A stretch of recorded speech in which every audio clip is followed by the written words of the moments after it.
저는 남들보다 많은 나이로 결혼을 준비하고 있는 늦깎이 예비 신부입니다.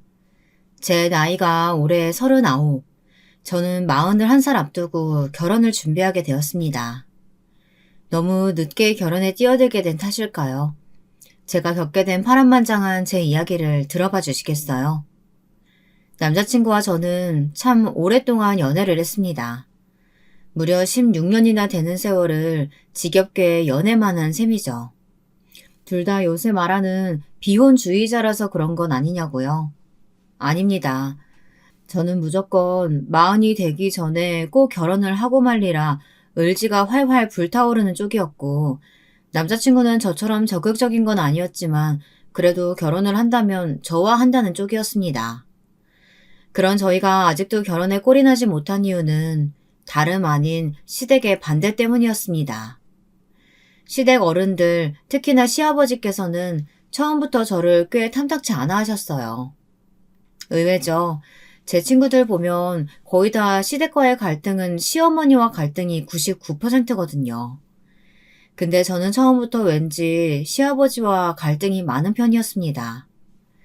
남자친구와 저는 같은 대학, 같은 학과를 졸업했습니다. 거기서 처음 만나 연애를 시작했죠. 사실 제가 남자친구보다 나이가 3살이 많거든요. 남자친구가 처음 저희 학교에 입학했을 때 남자친구는 20살, 저는 23살이었죠. 처음부터 아버님은 그것도 참 못마땅해 하셨어요. 남자친구가 군대에 갈 때 제가 마중을 가겠다고 따라 나섰다가 어머님, 아버님을 뵙고 인사드렸던 것이 첫 만남이었습니다. 그때 그러시는 거예요. 여자가 연상인 경우는 잘못된 사랑이야. 어린 남자가 뭣도 모르고 먼저 좋다고 했어도 여자가 염치가 있으면 거절하고 다른 남자 찾아봐야지. 아, 어떻게 양심도 없이 3살이나 어린 남자 만나서 군대 마중까지 나와? 나는 제 마음에 안 든다. 이런 말씀을 하시는데 듣는 순간 울컥했지만, 남자친구가 군대에 가기 싫다고 머리를 빡빡 깎고 어머님이며 제 손을 잡고 오열을 하고 있는데 제가 그 자리에서 불평불만을 할 수 있었겠나요? 그저 남자친구 배웅만 잘하고 돌아왔죠. 남자친구와는 오래 연애를 한 터라 같이 여행도 정말 많이 다녔거든요. 언제는 명절 연휴가 긴 때가 있어서 둘 다 휴가를 맞춰 해외로 한번 놀러 가려고 했었거든요. 근데 그 사실을 아버님이 아신 거예요. 설에 조상님 제사 지내야 되는데 해외여행을 간다고? 당장 취소해! 어디 결혼도 안 한 여자랑 남자가 여행을? 그것도 해외여행을 다니고 있어! 세상이 말세야 말세! 너무 완강하게 화를 내시는 아버님 덕분에 결국 여행까지 취소했다니까요. 그 덕분에 미리 예약해둔 비행기표며 숙소며 예약 취소금을 많이 물어내서 손해를 봤고요. 미리 쓰겠다고 회사에 낸 휴가도 취소할 수 없어 휴가까지 그냥 다 날려버리고 말았지 뭐예요. 이런 아버님에도 불구하고 결혼식을 감행한 이유가 있습니다. 제가 남자친구를 정말 많이 사랑하기 때문이에요. 남자친구가 군대에 갔을 때 한 번, 심하게 다투고 헤어지자는 이야기까지 나오고 서로 만나지 않았던 기간 동안에 2번, 남자친구와 장기간 떨어져 있었던 때가 그때 딱 2번이 있었는데요. 어찌나 남자친구가 보고 싶고 생각나던지 매일 밤마다 울면서 잠이 들었다니까요. 그때 깨달았어요. 저는 이 남자 없이는 살 수 없겠다. 다른 남자랑은 절대 결혼은 못하겠다 하는 걸요. 아무튼 그렇게 남자친구와 연애를 하며 16년의 시간을 보내고 드디어 결혼 준비를 시작하게 되었습니다. 아버님은 저를 아직도 그렇게 이쁘게 여기지는 않으셨지만 그래도 16년이라는 세월이 있잖아요. 대놓고 반대하지는 않고 아버님도 이제 남자친구와 제가 결혼하는 게 순서라고 생각하시는 것 같았어요. 마침 아버님 생신이시기도 하고 상견례 날짜도 을론드릴 겸 식당 예약을 해 찾아뵈었습니다. 아버님 생신 축하드려요. 근데 팔에 깁스를 하셨네요? 다치신 거예요? 너 우리한테 관심도 없으면서 관심 있는 척 하지 마라. 저번 달에 집 앞에서 우연히 만나고 그 사이에 전화 한 번이라도 했냐? 나름 밝게 인사를 드렸는데 어디가 다치셔서 심기가 불편하신 건지 핀잔으로 맞아주시더라고요. 좀 욱할 뻔하기도 했지만 그래도 내 전화를 내심 기다리셨나 싶은 마음도 들어 조금 놀랍기도 하더라고요. 아버님, 제 연락 기다리셨어요? 자주 찾아뵙지 못해서 죄송해요. 앞으로는 전화 자주 드릴게요. 나는 엎드려 절 받는 건 하기 싫다. 알아서 잘하면 되지. 맨날 말로만. 말로는 나도 대통령도 할 수 있어. 아유, 이 양반 또 그 몹쓸 말버릇 나오시네. 자자, 이러지들 말고 얼른 밥이나 먹자. 네 아버지가 이번 생일상은 화려하게 차려달라고 어찌나 성화하던지. 내 어제부터 끓이고 지지고 볶느라 힘들었다. 얼른 숟가락들 들어. 어머님 말씀에 식사를 시작하긴 했지만 저는 밥이 입으로 들어가는지 코로 들어가는지 그것도 잘 모르겠더라고요. 아버님은 이제 제가 한 가족이 된다고 생각하셔서 그런지 결혼 전 며느리 기강을 단단히 잡고 싶어 하시는 것 같았습니다. 맞다. 우리가 케이크 사왔는데 특별히 아버지 생신이라고 2단 케이크를 준비했대요. 보세요. 예쁘고 먹은직스럽죠? 저딴 거 누가 다 먹냐? 다 모양값에 장식값만 엄청 들었겠구만. 얼마 줬어? 얼마 안 해요. 그리고 아버님 생신이신데 최고로 좋은 걸로 준비해야죠. 얘 씀씀이 좀 점검 좀 해봐야겠다. 너희 부모님이 경제관념 잘 가르치신 건 맞지? 그래, 말 나온 김에 친정아버지 재산은 얼마나 가지고 계시냐? 네? 저희 친정아버지 재산이요? 그건 저도 잘 모르죠. 대략 짐작 가는 금액이라도 있을 거 아니야. 한 5억쯤은 있으시냐? 아님 10억? 글쎄요. 저는 진짜 잘 몰라요. 그리고 아버지 재산은 아버지가 힘들게 버신 돈인데 제가 나서서 물어보거나 물려달라고 할 수도 없고요. 저는 제가 벌어서 이 사람이랑 열심히 가정 꾸려보려고요. 요즘 세상에 젊은 애들끼리 어떻게 집 사고 자식 낳고 하냐? 한 5억쯤은 가지고 계시겠지. 그 돈 보태서 서울에 일단 집부터 사라. 서울요? 아유, 서울은 비싸서 못 사요. 저희는 경기도나 송도 이쪽으로 생각하고 있었는데요. 뭐? 송도? 무슨 그딴들 집이라고 사? 거기 살 거면 애초에 결혼도 하지 말아라. 이쯤에서 그만 연 끊자. 아니 그것보다도 너희 아버지는 직업이 뭔데 시집 가는 딸 자식 송도 같은데 신혼집 마련하게 할 생각을 하신다니? 좀 일찍 은퇴하신 편이고요. 요새는 취미삼아 대리기사 종종 하고 계세요. 뭐? 지금 대리기사라고 했냐? 그러니까 밤중에 술 취한 사람들 시중 들면서 하인마냥 집까지 모셔다 드리는 그 일 말하는 거냐? 나더러 지금 종노릇하는 양반을 사돈으로 두라고? 에이, 내 생일에 와가지고 이게 다 뭔 어이없는 소리야. 이 결혼 물러라. 나는 얘네 집안이랑 절대 사돈 못 맺는다. 이 결혼 당장 없었던 걸로 해. 참고 참았던 제 화가 드디어 폭발하고 말았습니다. 저까지는 어떻게 참아보겠는데 저희 아버지 직업까지 비하하시고 또 조롱하시는 건 정말 참을 수가 없었어요. 지금 뭐라고 하셨어요? 종노릇이요? 하인 노릇이요? 말을 참 너무 심하게 하시네요. 저 또한 이 결혼 다시 생각해보겠습니다. 저 이만 일어나 볼게요. 따라서 나올 필요 없어. 먹던 밥이나 마저 먹어. 그 말을 끝으로 저는 그 집을 박차고 나왔습니다. 아침부터 예약해둔 2단 케이크를 들고 혹여나 케이크가 망가질까봐 조심조심 들고 KTX까지 타고 아버님 댁으로 내려간 제가 바보였어요. 이 말을 듣겠다고, 저야말로 이런 집안이랑 결혼하겠다고 이렇게 16년이나 되는 세월을 허비하고 또 우리 아버지까지 욕보이게 했다뇨.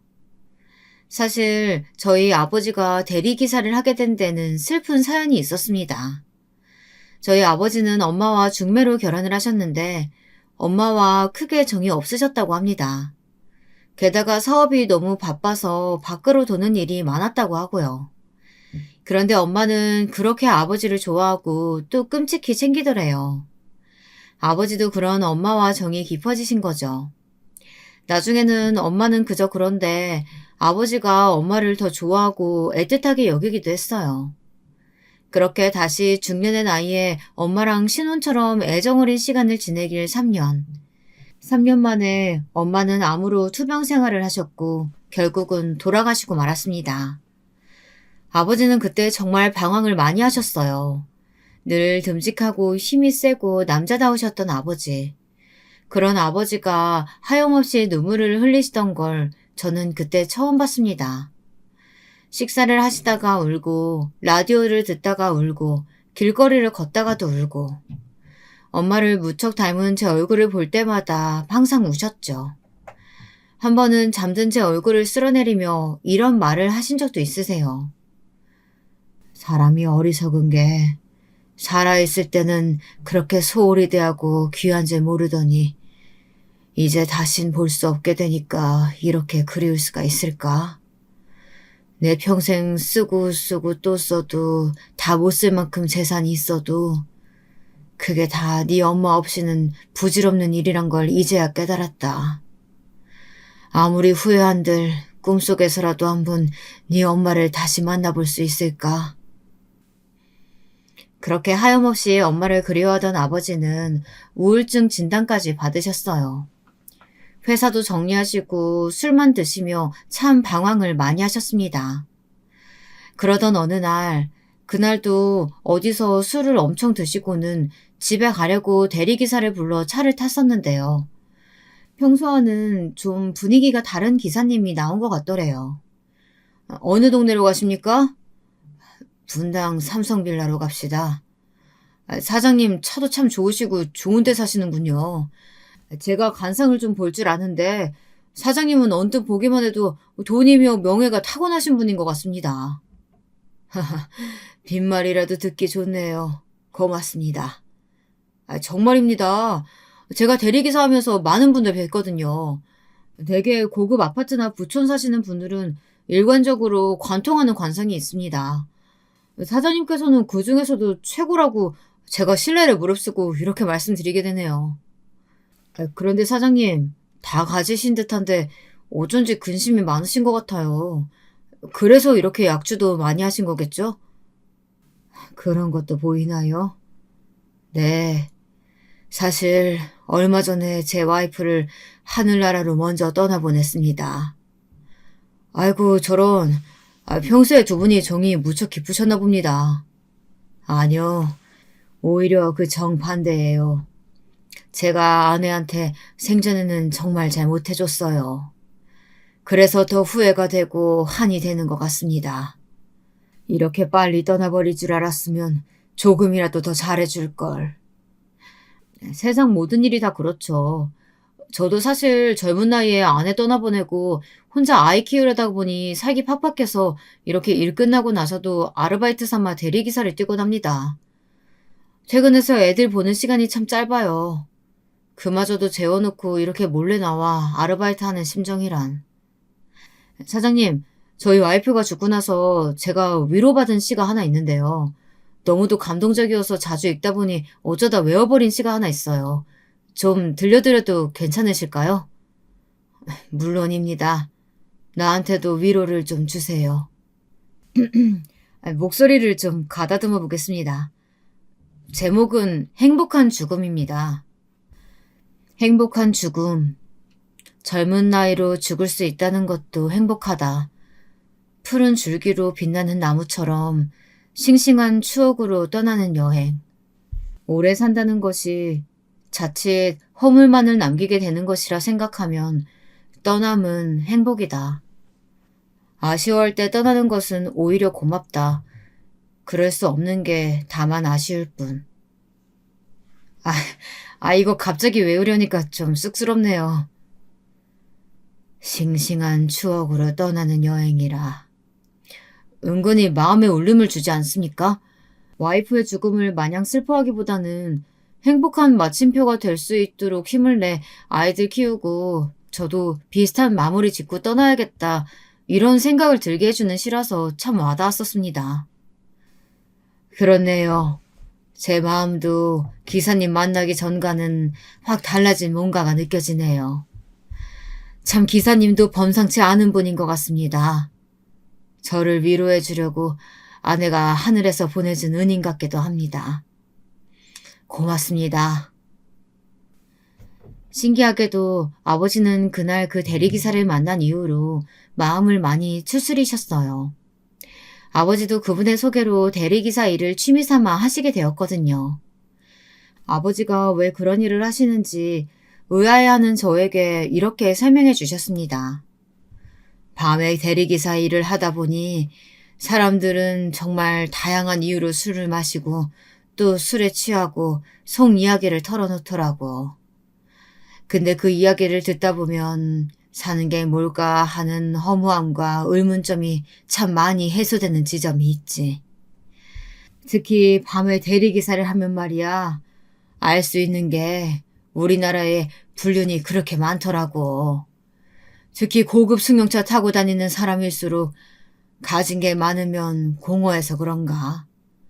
옆자리에 애인 끼고 앉아 마누라한테 전화 걸어 태연하게 나 지금 집에 들어가 이런 통화들을 하더라니까. 그리고선 애인 먼저 내려주고 자기 집에 뻔뻔하게 들어가고 뭐 그런 식이지. 그런 걸 보면 나는 생전에 네 엄마한테 잘해주지 못했어도 부끄러운 짓은 안 했다. 묘한 위로가 되기도 한다. 그리고 보면 좋은 동네 사는 사람들이 매너나 태도가 확실히 좋고 존댓말도 써주고 배려해주고 좀 없이 사는 사람들은 진상 피우거나 사람을 막 하대하는 경우가 많더구나.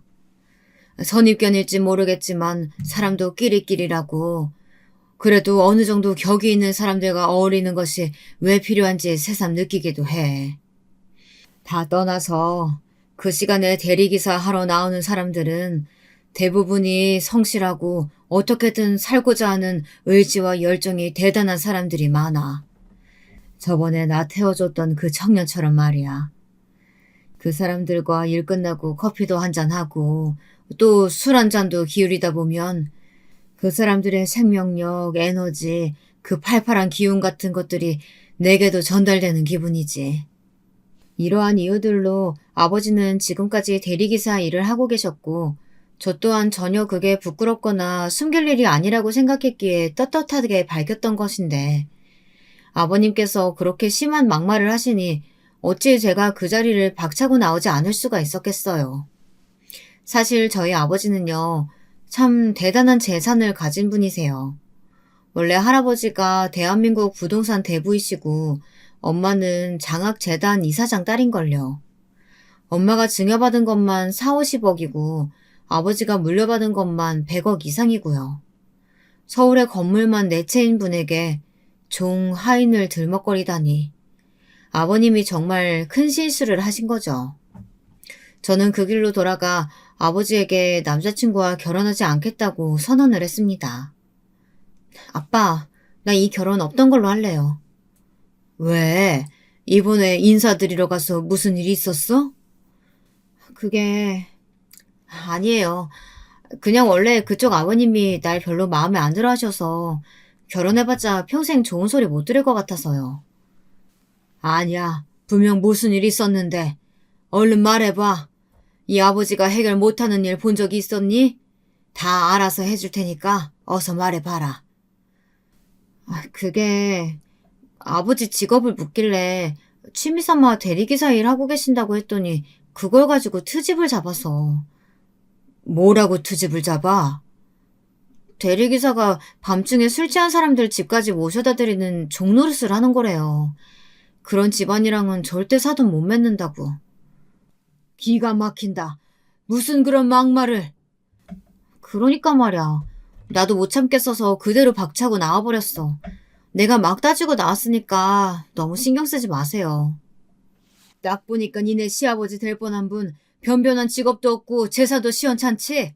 그러니까 남의 직업 갖다가 함부로 평가하고 하대하고 막말을 일삼지.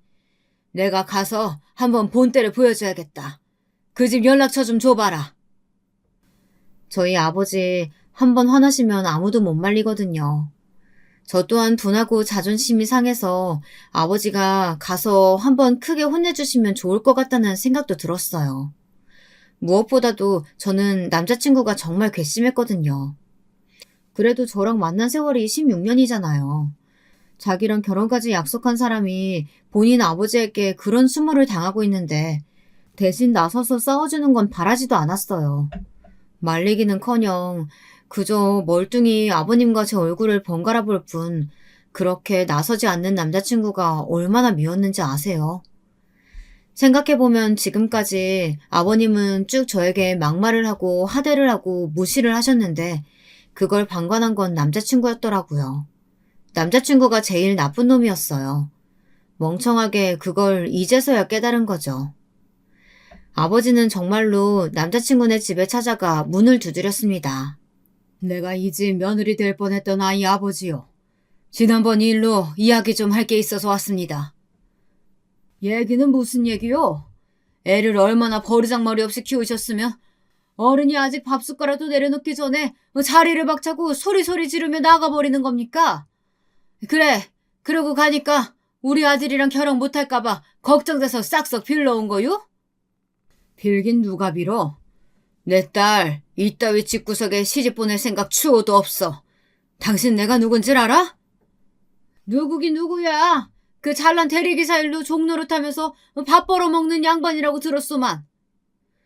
또 그 상스러운 소리. 대리기사는 내 취미야. 내 재산이 100억이다. 당신 살면서 1억이라도 두 눈으로 보고 두 눈으로 만져본 적 있어? 하하하, 100억? 당신이 100억 재산이 있으면 내가 1000억 재산이 있다. 나이든 양반이 100억 1000억 따지는 말본새가 영 유치야. 아니, 가만히 있어봐. 이 100억 1000억 타령하는 거 어디서 많이 들어봤는데? 너 혹시 만석이냐? 뭐? 내 이름을 갑자기 왜 불러? 당신 뭐야? 맞구나, 만석이. 야, 사람 인연 참. 나야, 나. 너희 아버지가 모시던 회장님 댁 둘째 아들. 기억 안 나냐? 너가 정말 그때 그 녀석이야? 아니, 이게 대체 어떻게 된 일이야? 이제 알아보겠냐? 그러고 보니 어릴 때 얼굴이 좀 남아있네. 야, 참 네가 나한테 이러면 안 되지. 너 어렸을 때 우리 집 지하에 살면서 내가 옷이랑 참고서랑 얼마나 많이 갖다 줬냐? 그렇게 돈 많은 집에서 얻어먹고 얻어먹으면서 살았으면 같은 처지에 있는 사람들 도울 줄도 알아야지. 되려 무시하고 갑질을 해? 종놈은 너였잖아. 그렇게 나한테 열등감 느끼고 아등바등 하더니 그나마 사돈년 맺으면 비슷한 급 될 수도 있었는데 네 복 네가 다 걷어찬 셈이야. 안 그래? 아버지의 말이 끝나기 무섭게 예비 시아버지는 통곡을 하며 오열을 하기 시작했습니다. 알고 보니 예비 시아버지의 집은 예전부터 형편이 많이 어려웠던 모양이더라고요. 두 분은 초등학교, 중학교 때까지 같은 집에서 살았었는데 저희 아버지는 회장님 아들로 도련님 대접을 받았지만 예비 시아버지는 그 집에서 일하는 분을 아버지로 두었다는 이유로 천덕꾸러기 취급을 많이 받았나 봐요. 온갖 심부름에 잡일도 많이 하고요.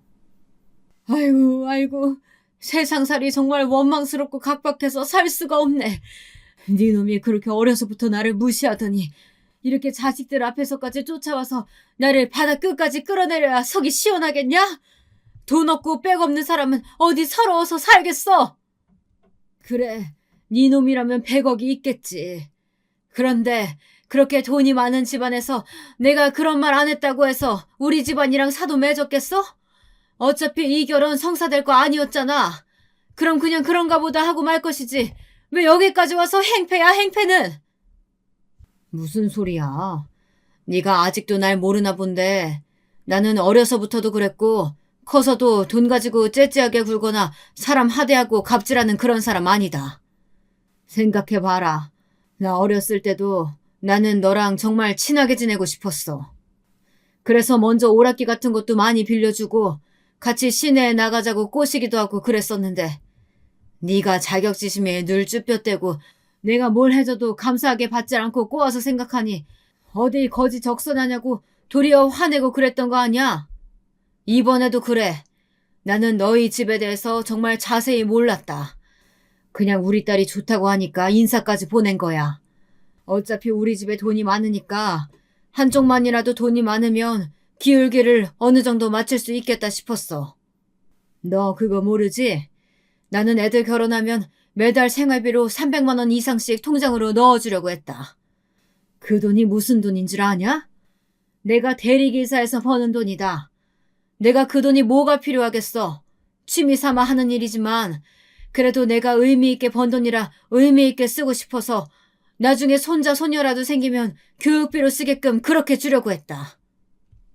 그런데 넌 뭐야? 그 돈도 대리기사로 종로를 타면서 번 돈이라고 안 받겠다는 거잖아. 그러니까 나로서는 우리 딸 무시하는 그런 집안에 시집을 보낼 수 없게 된 거다. 아니, 다 떠나서 얘가 이제는 너희 아들이랑 결혼하기 싫단다. 그럼 끝이지. 무슨 미련 남아 통곡에 오역까지 하며 내 탓으로 뒤집어 씌워? 뭐? 내 아들이랑 결혼하기가 싫어? 참네. 그렇게 16년이다 뭐다 좋다고 군대까지 기다리고 여기저기 여행이나 쏘다니고 쫓아다닐 땐 언제고? 네. 제가 참 콩깍지가 눈에 단단히 씌었었나 봐요. 근데 아버님으로 하여금 그게 모두 다 벗겨졌어요.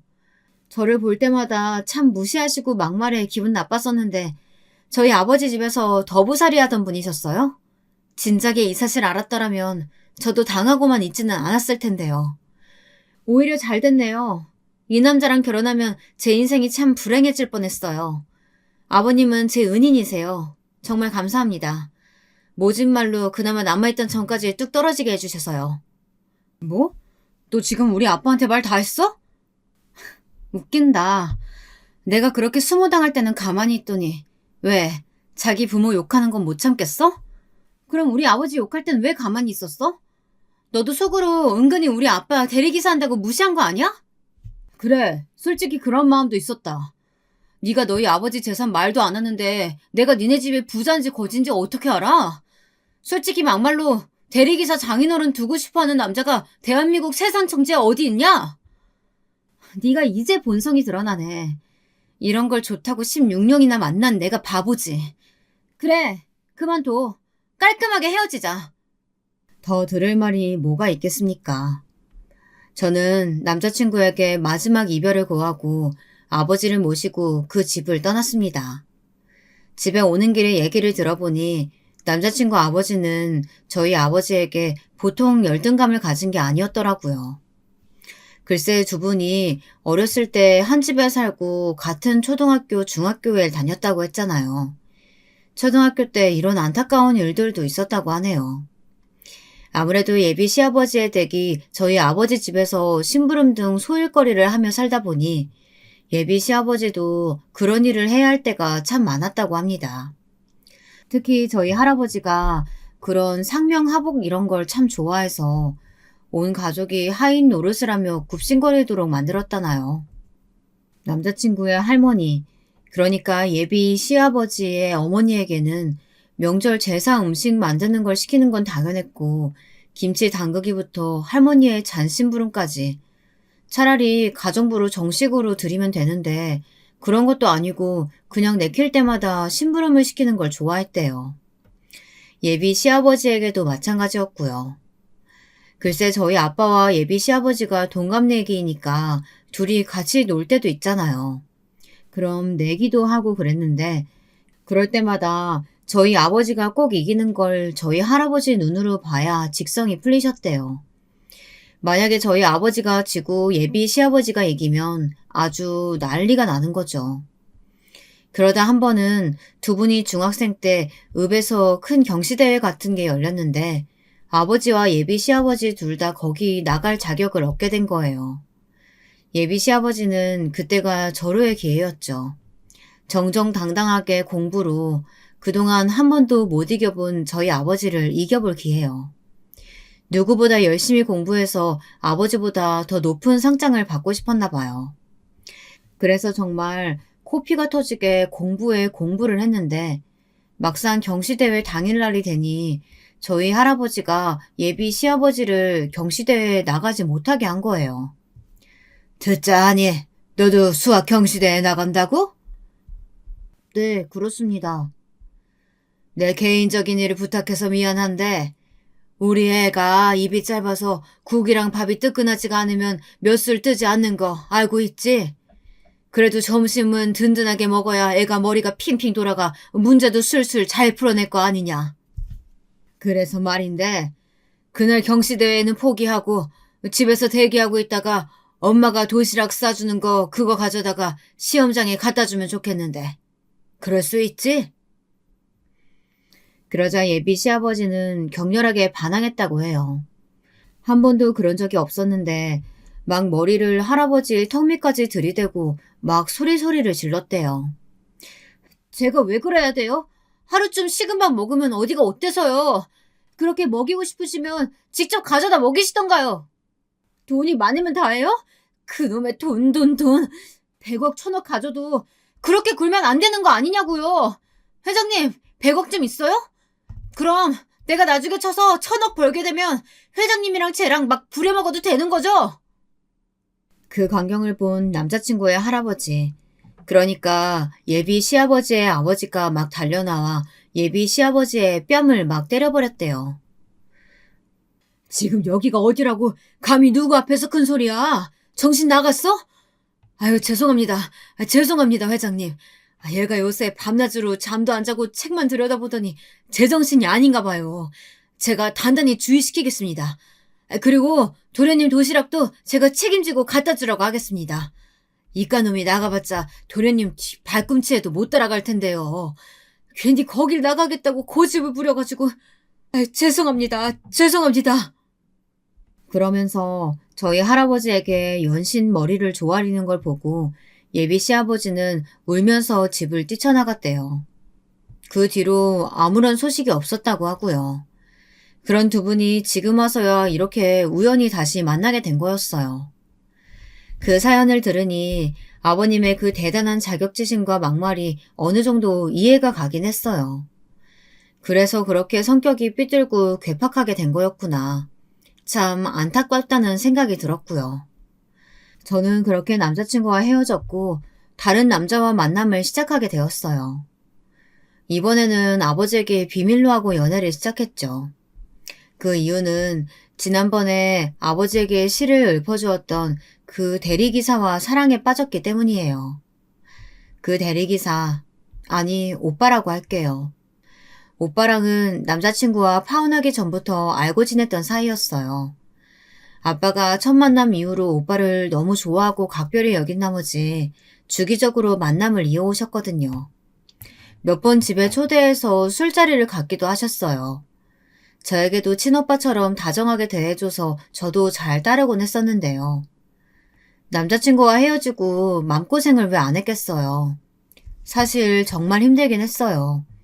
그래도 장장 16년이나 만났고 결혼까지 마음먹었던 사람과 가족끼리 웬수라는 이유로 헤어지고 나니 말로 표현할 수 없을 슬픔이 막 몰려오더라고요. 그때 곁에서 저를 참 많이 위로해준 게 그 오빠였어요. 좋은 말도 많이 해주고 좋은 책이 있으면 선물도 많이 해주고요.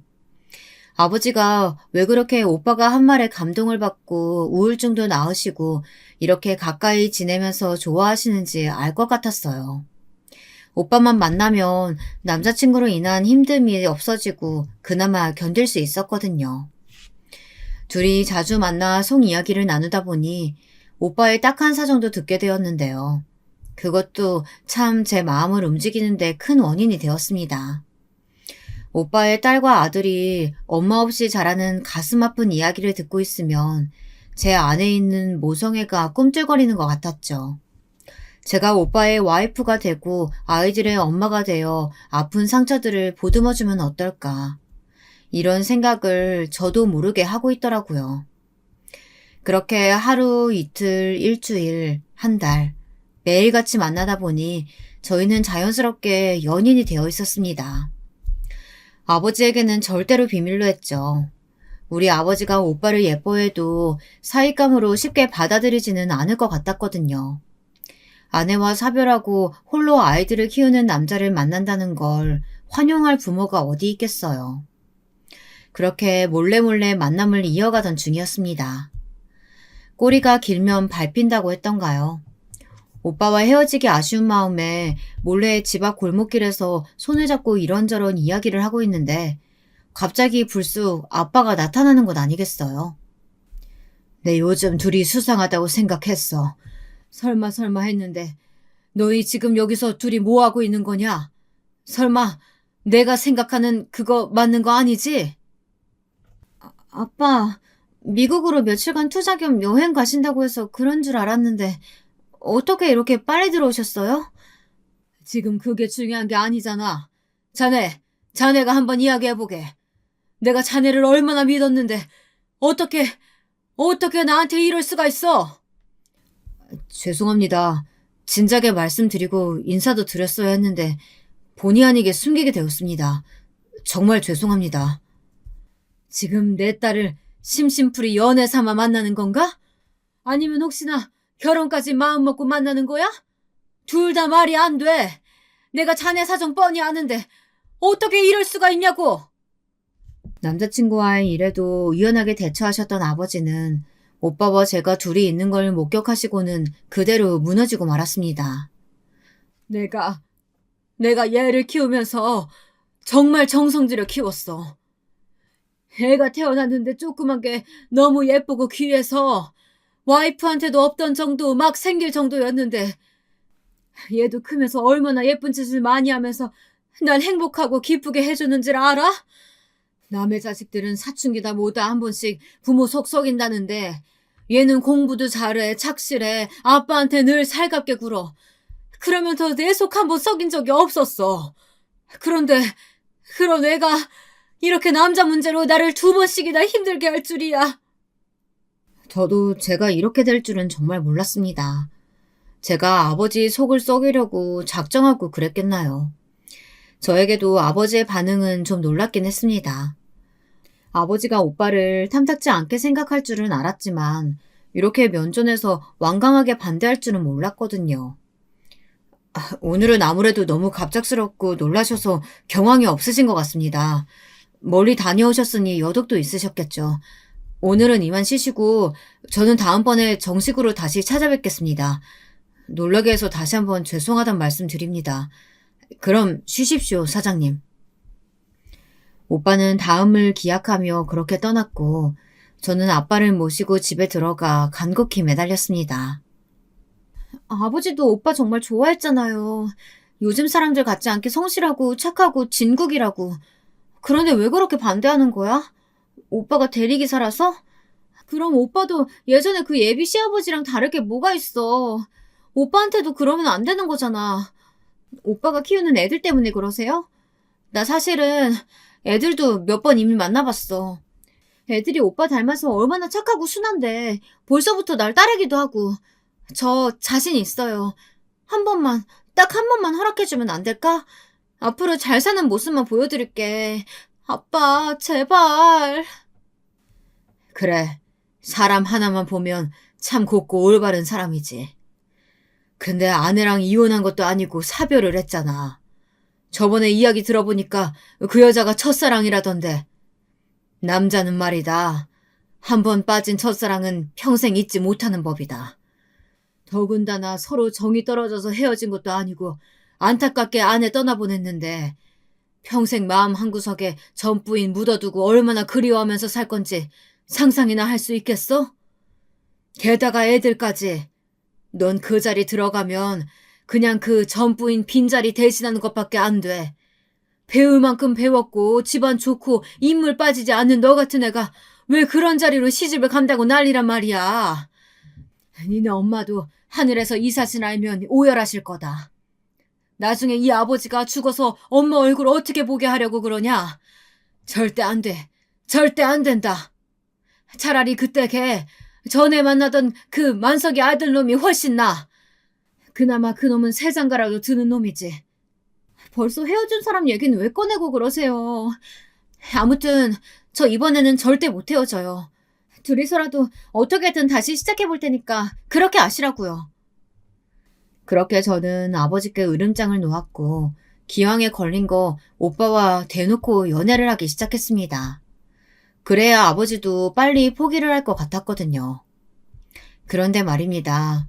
헤어지고 나서 미안하다는 연락조차 없었던 남자친구가 연락을 해오기 시작했습니다. 내가 꼭 마지막으로 할 말이 있어서 그래. 한 번만 만나주면 안 될까? 그래도 우리 16년이나 만났는데 마무리는 제대로 해야 하잖아. 제발, 어? 안 될까? 남자친구의 간곡한 애원에 저는 약속 장소로 나갔습니다. 나가보니 익숙한 모습의 한 명이 더 앉아있더라고요. 저는 그가 누군지 알아보고 놀라움을 금치 못했습니다. 아니, 아버님께서 여긴 어쩐 일이세요? 그렇습니다.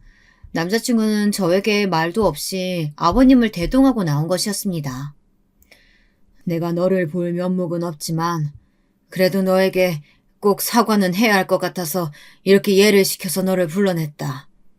놀랐다면 미안하다. 아닙니다. 이미 다 끝난 일인걸요. 사과하려고 나오신 건가요? 네, 아버님 사과 잘 받아드릴게요. 그럼 됐죠? 이제 사과 다 하신 거죠? 저 가도 될까요? 황급히 자리에서 일어서려고 하자 남자친구가 제 팔목을 붙잡아 다시 앉혔습니다. 아, 왜 여기까지 나와서 그렇게 마음이 급해? 사실 나도 사과하려고 나왔어. 미안해. 그리고 우리 다시 시작하자. 나 너 없이는 정말 안 될 것 같아. 너랑 헤어지고 지금까지 너무 힘들었어. 내가 다 잘못했어. 용서해줘. 아니, 이제 돌이키기엔 너무 늦은 것 같아. 우리 사이는 끝났어. 그리고 나 벌써 만나는 사람도 생겼어. 그러니까 그만 돌아가. 그러니까 그 자식 달린 논팽이하고 기어이 계속 만나겠다 이거야? 내가 이렇게 매달리는데도? 내가 그 자식보다 못한 게 뭐야? 알고 있었어? 내가 만나는 사람? 어떻게 알았어? 누가 말했어? 설마 우리 아빠가 전화한 거야? 그래, 장인어른이 전화하셔서 다시 내 딸이랑 만나면 안 되겠냐고 간곡히 부탁을 하시더라. 심지어 조건까지 거셨어. 앞으로 나는 자기네 집 식구 되는 거고 우리 집이랑은 인연 끊으라고. 나 그 조건까지 받아들인 사람이야. 우리 집안이랑 인연 끊을 각오하고 너를 다시 잡으러 온 사람이라고. 누가 그렇게 해달래? 아버님이랑 인연을 끊든 말든 그건 알아서 해. 이제 나랑은 상관없는 일이야. 그리고 부모 자식 간의 인연이 그렇게 쉽게 끊긴대? 무슨 말도 안 되는 소리라고 있어. 분명히 나랑 결혼하면 또 은근히 다시 아버님이랑 연락 이어나가길 바라겠지. 무슨 말도 안 되는 소리야. 절대 아니야. 봐봐. 우리 아버지도 모시고 왔잖아. 아버지도 동의하신 일이야. 나랑 너만 좋다면, 둘이서만 행복하게 살 수 있다면 본인은 어떻게 해도 좋다고 하셨어. 그쵸, 아버지? 그래. 내가 또 생각 없이 무슨 말 내뱉을지도 모르니 네 아버지 말에 동의하기로 했다. 그러니까 제발 마음을 좀 다시 돌려다오. 아버님도 참 그렇게 저 싫어하시고 아버지 직업으로 무시하시더니 왜요? 저희 아버지가 100억 부자라니까 아들이라도 장가 보내서 그 호강 누리게 하고 싶으세요? 그런데 이미 버스는 떠났어요. 다른 남자와 저는 새 출발할 거예요. 더 이상 이런 이야기 나누는 것도 의미 없으니까 저는 먼저 일어설게요. 차값은 제가 낼게요. 그럼 조심히 내려가세요. 세상에 알고 보니까요. 저희 아버지가 진짜로 예전 남자친구에게 전화를 거신 게 맞더라고요. 지금의 제 상황을 알리시고는 다시 우리 딸이랑 만나주면 안 되겠냐. 그 조건으로 금전적으로는 평생 섭섭하지 않게 도움을 주겠다. 이런 식으로 말씀하시면서요. 이 일을 계기로 저는 아버지에게 무척 실망을 했습니다. 그렇게 인성이 중요하다, 돈으로 집안 수준 나누는 거 아니다, 없이 사는 사람에게 갑질하고 하대하면 안 된다, 평생을 가르쳐 주셨으면서. 게다가 오빠는 아버지에게 어쩌면 생명의 은인이나 다름없잖아요. 그토록 방황하고 우울증까지 걸려 삶에 아무런 의욕이 없었던 아버지를 다시 살게 하고 웃게 해준 건 다름 아닌 오빠였는데. 저는 펑펑 울면서 오빠에게 전화를 걸어 이 모든 사실을 이야기했습니다. 그랬더니 오빠가 하는 말은 정말 의외였습니다. 나는 사장님 하시는 말이나 행동이 충분히 이해가 가. 나도 자식 키우는 부모잖아. 나 같아도 우리 딸이 나 같은 자식이랑 결혼하겠다고 데려오면 속상할 것 같은데. 오빠, 그런 말이 어딨어? 오빠까지 나 속상하게 할 거야? 내가 아직 아버님께 믿음직한 모습을 못 보여드려서 그런가 봐. 조금만 기다려줄래? 내가 책임지고 아버님께 내 진실될 모습 보여드려서 마음 단단히 돌려놓을게. 그나마 오빠가 이렇게 말해주니 조금이나마 안심이 되고 위안이 되더라고요. 그 이후로 오빠는 저희 아버지에게 진심 어린 마음으로 다가갔습니다. 제 일 때문인지 아버지가 다시 우울증에 걸려 밥도 잘 드시지 않고 좋아하던 대리기사 일도 나가지 않고 집에만 계셨거든요. 그나마 가끔 동네 뒷산에 바람이나 쐬러 나가는 것이 전부였습니다. 그럴 때마다 묵묵히 아버지 곁을 따르는 건 오빠였어요. 그러던 어느 날 아버지가 뒷산에 산책을 나갔는데 며칠을 잘 챙겨 드시지 않으니 기력이 없기도 하셨겠죠. 마침 아침에 비가 와서 길이 미끄럽기도 했는데 그만 발을 헛디뎌 낭떠러지로 구르실 뻔한 일이 있었나 봅니다. 그랬더니 오빠가 무슨 정광석화처럼 그 높은 산길을 미끄러지다시피 뛰어내려와 아버지를 붙잡는데 그 절박하고도 깊은 마음씨가 손을 타고 고스란히 느껴지시더래요. 그러나 아버지는 처음에는 쉽게 마음을 열지 못하셨죠. 놔, 이거 놔. 난 더 이상 이 세상에 미련 없어. 그냥 떨어지게 놔둬. 절대 못 놓습니다. 가시려거든 저까지 데리고 가세요. 이 손만은 절대 못 놓습니다. 차라리 제가 헤어지겠습니다. 제가 감히 욕심부려서 제 손을 꼭 붙들고 올라오세요. 그러시기만 하면 제가 이 산 내려가는 대로 멀리 떠나서 다시는 사장님과 따님 눈앞에 얼씬도 하지 않겠습니다. 어서요. 어서 올라오세요. 그렇게 오빠는 있는 힘껏 아버지를 잡아당겼고 아버지는 무사히 산에서 내려올 수 있었습니다. 묵묵히 산길을 걸어 내려오고 난 아버지는 오빠에게 물었다고 합니다.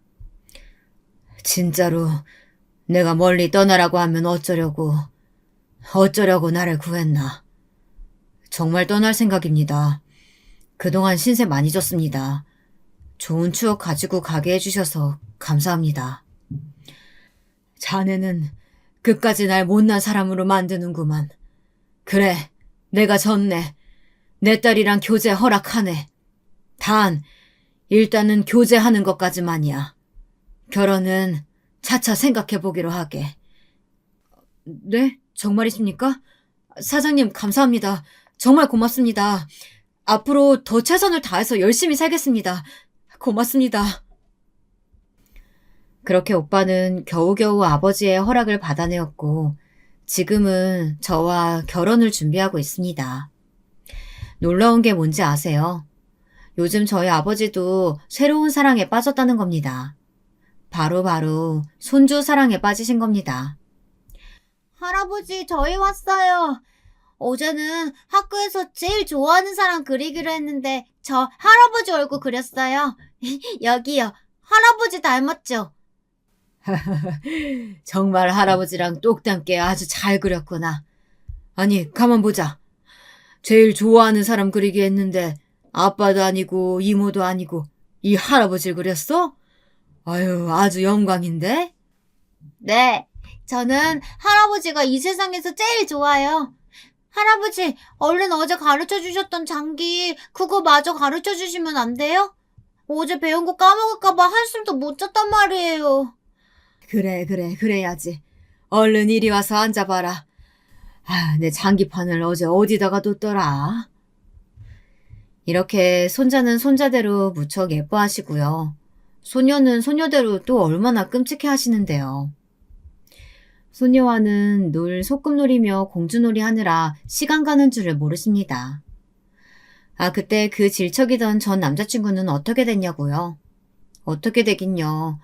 오빠가 저희 아버지의 인정을 받고 아버지의 일도 물려받게 되었다는 소식을 듣자마자 얼마나 배를 아파하던지 저에게 자기 만날 때부터 바람 피운 것 아니냐는 쌍욕을 하기도 했고요. 예비 시아버지도 찾아와 막 행패를 부렸다니까요. 지금은 저랑 결혼도 하지 않았는데 서로를 원망하며 왕래도 잘 하지 않고 있다고 합니다. 생각해보면 직업에 귀천이 있긴 있는 것 같아요. 그렇지만 좀 업신여겨지는 직업도 누가 하느냐에 따라 참 다른 삶을 살 수 있는 건 분명한 것 같습니다. 저희 오빠처럼 아버지처럼요. 저도 무슨 일을 하던 앞으로 성실하고 진심으로 임할 것을 다짐해보며 이 글을 마치겠습니다. 제 긴 이야기 들어주셔서 정말 감사합니다.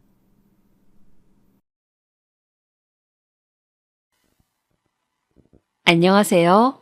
저는 이제 갓 70을 넘긴 두 아들을 둔 평범한 사람입니다. 요즘 여러분의 사연 듣는 재미에 시간 가는 줄 모르다가 문득 제 인생에 있었던 기막힌 이야기를 들려드리고 싶어 이 글을 씁니다. 저에게는 몹시 마음 아픈 일이었지만 한편으로는 인생에 큰 깨달음을 준 경험이기도 했기에 여러분들의 생각도 궁금하고 그렇네요. 그럼 제 이야기 지금부터 시작해 보겠습니다.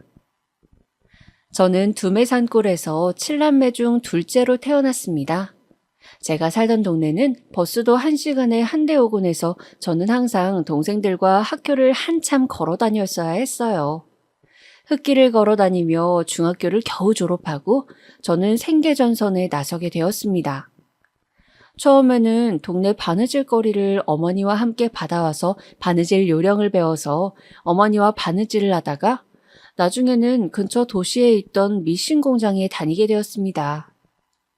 처음 미싱을 배우면서 손가락도 많이 다치고 피가 철철 날 때에는 고향에 계신 엄마도 너무 보고 싶고 서러웠지만 점차 기술이 익숙해지고 대우를 받게 되자 나름 도시 생활도 할 만하구나 하고 생각하게 되었습니다. 같은 고향에서 올라온 언니 동생들과 함께 방 2칸의 허름한 집을 같이 살면서 저희는 돌아가며 밥도 해먹고 나름 쉬는 날엔 맛있는 빵을 판다는 빵집도 가보면서 즐겁게 지냈습니다. 사실 굴러가는 낙엽만 봐도 웃음이 난다던 젊다 못해 어린 나이였으니 뭘 해도 즐거웠던 것 같아요. 그렇게 저는 20살 초반이 될 때까지 계속 미싱 일을 했습니다. 섬유로 유명한 도시였기 때문에 일거리는 많았고 항상 밤낮으로 미싱을 돌리다 보니 허리와 손목이 남아나질 않았습니다. 그렇게 일을 하면서 저는 제가 일하던 미싱 공장 옆에서 양말 공장을 한다며 몇 명 안 되는 직원을 데리고 낑낑대며 항상 뭔가를 하던 젊은 사장님을 알게 되었죠. 오며 가며 인사를 하다 보니 나중에는 안부를 한두 마디 전하게 되었고 서로 고향 이야기라던가 공장 이야기 등을 하면서 고민을 들어주곤 했습니다. 그러다 그 청년의 데이트 신청을 받고 저는 결국 그 사람과 연애를 하고 결혼까지 하게 되었죠. 공장에서 일하던 제가 양말 공장 사장 사모님이 되었으니 저희 집에서는 출세했다면서 난리가 났습니다. 저도 내심 이제 편하게 살 수 있을까 하는 희망을 품었죠. 그런데 결혼한 지 1년쯤 되었을 무렵 저의 첫 아들이 뱃속에서 6개월 정도 되었을 때였습니다. 갑자기 걸려온 전화를 받고 남편이 황급히 뛰쳐나가는 것이었어요. 저는 갑자기 달려나가는 남편에게 물었습니다. 여보, 무슨 일이에요? 남편은 점퍼를 대충 걸쳐 입으며 공장에 불이 났다나 봐. 어서 가봐야 하니 얘기는 나중에 해줄게. 라는 말을 남기며 달려나가는 것이었습니다. 저는 불안한 마음에 잠도 못 자고 남편을 기다렸어요. 그런데 새벽 늦게서야 돌아온 남편 말이 공장의 대부분이 다 불타버렸다는 겁니다. 저와 남편은 너무 허탈한 마음에 긴 한숨을 쉬었어요. 그 공장은 남편이 젊은 시절 수많은 아르바이트를 하면서 조금씩 모았던 피 같은 재산을 다 투자해서 세운 것이었습니다. 저도 남편도 기가 막혔죠. 그렇게 첫 아이를 뱃속에 품은 채 가세는 기울어졌어요. 남편은 공장의 화재 충격으로 인해 한동안 집에 틀어박혀 있다가 택시회사에 들어갔습니다. 배움이 짧은 남편이 당장 할 수 있는 일로 적당한 것이 택시였기 때문이죠. 남편은 열심히 해서 꼭 개인 택시를 마련하겠다며 다시 삶의 희망을 불태우더군요. 그때까지만 힘들어도 아기를 키우며 버텨보자고요. 저는 집에서 살림을 하고 아기를 키우면서 동네 바느질거리가 있으면 받아다가 바느질을 하기도 하고 나름 소일거리를 조금씩 하면서 돈을 아껴 쓰려고 노력했어요. 어차피 어린 시절부터 가난하게 살았으니 다시 그때로 돌아간 것뿐이라고 힘들 때면 애써 그런 말들을 되뇌이곤 했습니다. 그렇게 힘들게 살면서도 저는 첫 아이를 낳고 또 이듬해에 둘째 아이를 낳았습니다. 둘 다 떡두꺼비 같은 아들이었어요. 저는 좋으면서도 한편 좀 더 좋은 상황에서 이 아이들이 태어났다면 좋았을 텐데 안타까운 마음이 들었습니다. 모든 부모의 마음은 항상 더 못해줘서 미안하고 안타까운 것이니까요. 그렇게 저희는 남편이 택시를 하면서 벌어오는 돈을 모아서 아끼고 아껴 생활을 했습니다. 단독주택의 지하에 새를 들어 살면서 저는 정말 단돈 100원이라도 아끼려 절절매면서 그 시절을 보냈던 것 같아요. 가끔 아들이 같은 반 친구 집에 갔는데 아파트라서 좋더라. 걔네 엄마가 준 쿠키가 무척 맛있었다고 그런 거 우리도 사 먹자는 말을 하면 저는 초코파이가 제일 맛있는 거라며 슈퍼에 가서 초코파이를 사줬고 태권도 학원을 다니고 싶다고 조를 떼면 놀이터에서 놀면 되지 무슨 학원이냐고 아들들에게 안 된다고 하고서는 그날 밤 잠든 아들들을 어루만지며 눈물을 흘렸더랬죠. 아이들은 순수하기에 본 것을 그대로 다 이야기했고 저는 그때마다 양말 공장에 불만 나지 않았다면 어땠을까 생각을 하며 눈물을 흘려야 했습니다. 다행히 남편은 제가 아이들을 키우는 동안 택시회사의 일을 열심히 해서 택시를 시작한 지 8년 만에 개인 택시를 마련했어요. 우리 가족은 이제 좀 형편이 좋아질 수 있겠다는 생각에 들떴습니다. 그때만 해도 개인 택시 번호판을 내어주는 것이 까다로웠고 제법 수입이 좋았기 때문에 개인 택시를 사던 날 우리 가족은 큰맘 먹고 탕수육 짜장면 파티를 했습니다. 그렇게 다시 한번 우리 집 형편이 펼 기회가 오는구나 싶었는데 하늘은 우리 가족이 조금이라도 마음 편히 사는 꼴을 못 보는 것 같더군요. 평소 술을 좋아하고 혈압을 좀 높다는 소리를 듣던 남편이 갑자기 쓰러진 것이었습니다. 병명은 뇌경색이라고 하더군요. 그때 남편의 나이가 아직 50도 안 됐을 때였습니다. 소위 어르신들이 풍 왔다고 하는 그 질환이 아직 팔팔한 남편에게 왔다니 기가 막히고 코가 막힐 노릇이었죠. 뇌경색은 뇌의 혈관이 안에서 막힌 것으로 증상이 일어나고 쓰러진 직후 몇 시간 안에 약을 써야지만 손상된 뇌가 최대한 돌아온다고 하더군요. 불행히도 남편은 술을 마시고 집에서 잠이 든 채로 뇌경색이 왔기 때문에 제가 아침에 발견했을 땐 제대로 몸을 가누지 못하는 상태였습니다. 완전히 치료 시간을 다 놓친 상태였죠. 구급차에 실려간 남편은 중환자실로 이송되었어요. 그리고 가족들이 다 모이면 마음의 준비 후 연명장치를 떼겠다는 말과 함께 그 길로 한 줌의 흙이 되고 말았습니다. 아직도 남편을 생각하면 양말 공장 앞에서 저에게 말을 걸며 환하게 웃던 그 청년 때의 모습과 중환자실에서 이제 연명장치를 제거하겠다는 의사의 차디찬 말과 그 말보다 더 차가웠던 그의 손이 기억납니다.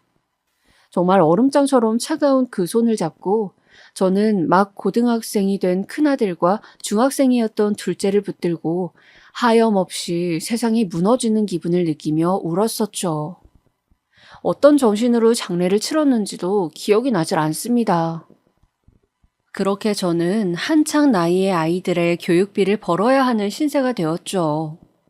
다행히 예전에 같이 일했던 언니 중에 아직도 미식 일을 하는 언니가 있어 그 언니의 소개로 동네 수선집 사장님 밑에 들어가서 사장님이 시키는 일을 할 수 있었습니다. 아침부터 오후 5시까지 수선집 일을 하고 저녁에는 고깃집 주방 아르바이트를 나갔어요. 하루하루 몸은 고단하고 뼈마디가 안 쑤신 곳이 없었지만 그래도 월급을 받아 아이들 먹을 순대와 떡볶이를 사서 집에 가는 날이면 제법 콧노래를 흥얼거릴 정도로 기뻤던 기억이 납니다. 그렇게 저는 과부가 되어 두 아들이 고등학교를 졸업할 때까지 뒷바라지를 했어요. 큰아들은 전기기사가 되겠다며 전기과에 진학했고, 둘째는 2년제 토목 관련 학과로 취업을 했습니다. 저는 없는 형편에도 학자금 대출을 받아 대학 생활을 이어가는 아이들에게 고맙고 또 미안했어요. 제가 해줄 수 있는 것은 없었지만 따뜻한 밥이라도 잘 차려주려고 노력했습니다. 그렇게 저의 중년 시절은 대학생 아들들을 챙기고 하루하루 일을 하느라 숨가쁘게 지나갔어요. 큰애는 대학 졸업 후 전기기사 자격증을 따고 나름 좋은 조건으로 공사에 취직을 했습니다. 오랫동안 준비해서 공기업에 합격했다고 하니 너무 기뻤죠. 그리고 공사가 있는 도시에 자취방을 구한 아들은 그곳에서 직장 생활을 시작했어요. 저는 자취방을 구할 때 돈을 보태주지는 못했지만 그래도 멀리 있는 큰아들의 무사를 항상 빌며 한 번씩 가서 둘러보곤 했죠. 둘째 녀석은 토목과를 졸업하고 건설 현장 사무소에서 일을 하면서 저와 함께 지냈습니다.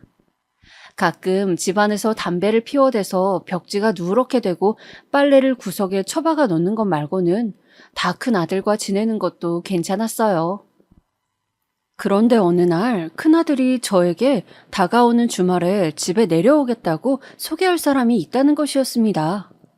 저는 혹시나 하는 생각에 만나는 아가씨가 있냐고 물었는데 녀석은 긍정도 부정도 하지 않는 것이었어요. 저는 기대에 부풀어서 어떤 음식을 차려야 할까 고민을 했죠. 그리고 드디어 큰아들이 내려오기로 한 날이 되었습니다. 역시나 현관문을 열고 들어오는 아들의 뒤에 한 아가씨가 있더군요. 때는 겨울이라 귤을 한 바구니 사들고 온 그 아가씨는 자신이 제 아들의 아기를 가졌노라 말했습니다. 결혼을 약속한 사이라고요. 저는 너무 놀라면서도 기뻐서 그 아가씨를 따뜻한 아랫목에 앉도록 하고 이것저것 인적사항도 물어보고 우리 아들과 어떻게 만난 사이냐 등등 말을 시켜보았어요. 그런데 갑자기 그 아가씨가 울음을 터뜨리는 것이었습니다. 사실은 자신은 약혼자가 있다고, 그런데 어쩌다 보니 같은 회사를 다니던 제 큰아들과 좋아져서 아기까지 가지게 되어 집에서 내쫓길 신세라고 말이죠. 저는 부모님께 내쫓기게 되었다는 그 아가씨에게 할 말이 없었습니다. 내 아들이 너무 못난 짓을 해서 이렇게 된 것이라 생각했죠. 타지에 있는 아들을 내가 좀 더 잘 살폈어야 하는데 그러지 못한 것 같아 후회도 되더군요. 그래서 울고 있는 그 아가씨에게 말했습니다. 둘이 살 집은 내가 마련해 주겠노라고. 시간이 지나면 부모님도 이해하고 축복해 주실 테니 너무 걱정 말라고 말이죠. 당시 제 수중에 있는 돈은 월세를 탈출하기 위해서 제가 모아둔 2천만 원 뿐이었습니다. 저는 2천만 원으로 전세를 얻으려던 제 목표를 포기하고 그 돈을 결혼을 준비하는 아들 내외에 전세금으로 쓰라고 내놓았죠. 다행히 아들네는 제가 사는 지역에 집을 얻을 계획이라 서울만큼 집값이 높지는 않아서 아기와 세 식구가 거처할 만한 집 전세를 얻을 수는 있었습니다. 그렇게 큰아들 녀석은 처가의 반대로 제대로 결혼식을 올리지도 못하고 그냥 혼인신고만 하고 제가 보태준 전세금 2천을 가지고 결혼 생활을 시작하게 되었죠. 둘째 아들 녀석은 토목기사를 따고 하는 일이 잘 되어 돈을 잘 벌었습니다. 원래 좀 노는 것을 좋아하는 성격이라서 일을 하기 싫으면 나가질 않고 째버리기도 하고 하루 종일 담배만 벅벅 피면서 방 안에서 뒹굴 때도 있었습니다. 저는 둘째도 어서 큰애처럼 가정을 꾸렸으면 하는 마음이 굴뚝 같았지만 그런 이야기를 하면 인상을 쓰면서 나가라고 소리 지르기 일쑤였기 때문에 나중에는 이야기도 하질 않게 되더군요. 그러던 둘째가 갑자기 어느 때부터인가 달라졌습니다. 갑자기 옷차림에 신경을 쓰기도 하고 콧노래를 부르기도 하더라고요. 눈치상 연애를 시작한 것 같았습니다. 저는 궁금해 죽을 지경이었지만 지형이 그랬던 것처럼 언젠가 때가 되면 말해주겠지 기대를 하면서 기다렸습니다. 역시 그때는 오긴 오더군요.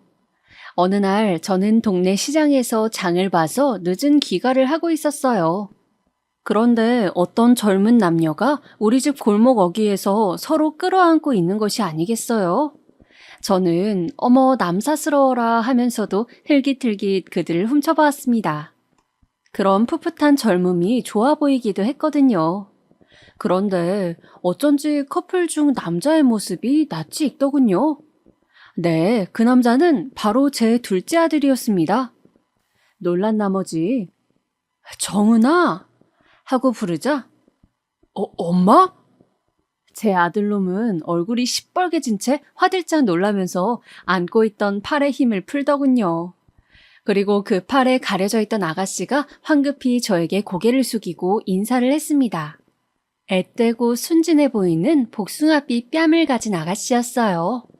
딱 봐도 어려 보인다 싶어 물어보니 둘째보다 7살이나 어린 아가씨였습니다.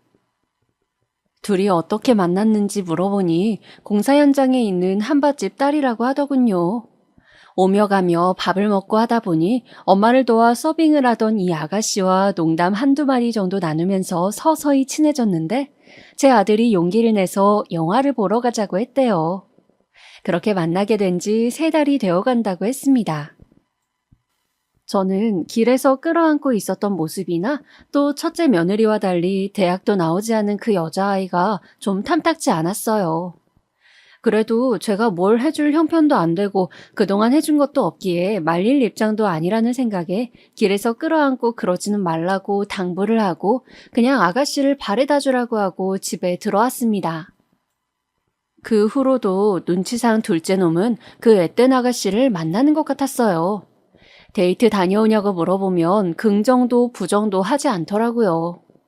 저는 걱정이 되기도 해서 더 캐묻고 싶었지만 또 지나친 간섭이라고 느낄까봐 내버려 두었습니다.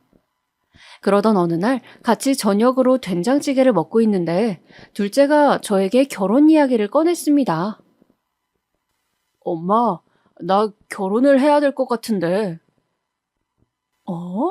갑자기 무슨 결혼이야? 너 모아놓은 돈도 없는데 어떻게 결혼을 해? 저번에 본 그 아가씨니? 둘째는 이제 결혼을 해야 할 것 같다고 더 이상 끌면 여자친구와 헤어져야 할 것 같다고 돈을 좀 해달라고 했습니다. 모아놓은 자금이 하나도 없다고요. 저는 난처했습니다. 큰애가 결혼한 지 얼마 되지 않았고 제가 그때 준 2천이 제 전 재산이나 다름없었기 때문입니다. 그리고 아기가 생겨서 꼭 결혼해야 하는 상황이었던 큰애보다는 둘째 같은 경우 그런 일이 있는 것도 아니고 아가씨도 어리니 돈을 좀 더 모아서 천천히 해도 될 것 같다는 생각도 들었습니다. 저는 둘째를 설득하기 위해서 지금 해줄 수 있는 자금이 없다. 1, 2년 후에 결혼하면 보태줄 수 있을 것 같다고 이야기하면서 너도 그 아가씨도 돈을 좀 더 모아서 결혼을 하면 어떻겠냐고 재차 이야기를 했습니다. 그러자 아들은 버럭 성을 내는 것이었어요.